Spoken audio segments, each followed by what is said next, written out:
There have been several articles in our trade press this week on behavioural psychology and how we should, to quote one, go the extra mile and look at our clients' psychographic traits.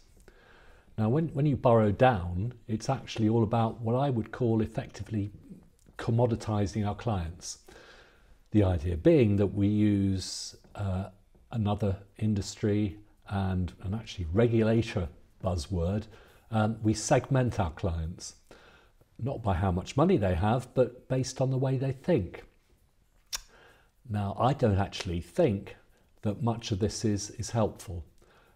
I've never been a fan of this segmentation, which is effectively finding a way of pigeonholing people, with the bottom line being that we charge them all differently. I don't think anyone really can be pigeonholed, apart perhaps from Reform voters, but that's a different story, and yes, the election is behind us now. But all this did get me thinking about what has and what hasn't changed in the business of being a financial advisor over all the years I've been doing it.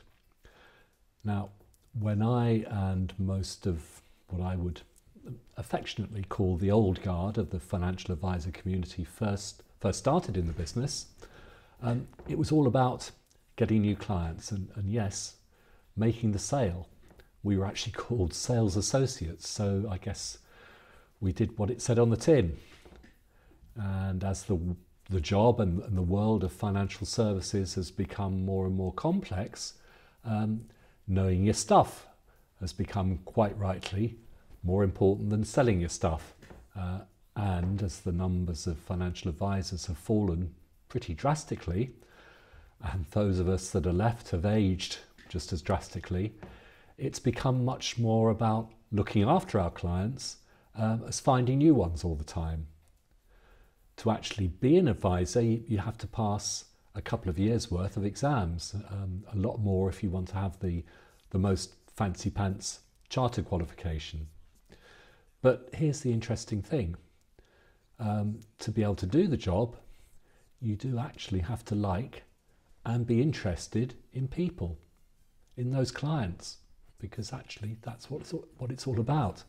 And I think we've probably all met in our lives doctors and hospital consultants with all the medical qualifications in the world who don't look you in the eye, will talk to you in the third person, and others who make you feel better just by chatting to them.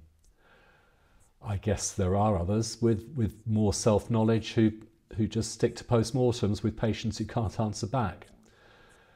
And it's the same with what we do. Those who've been doing this for all those years are still here because we actually still like talking to and, yes, helping people. And that's pretty much why I'm still at it. I'm planning at the moment, as long as I can, to carry on being at it. Sorry.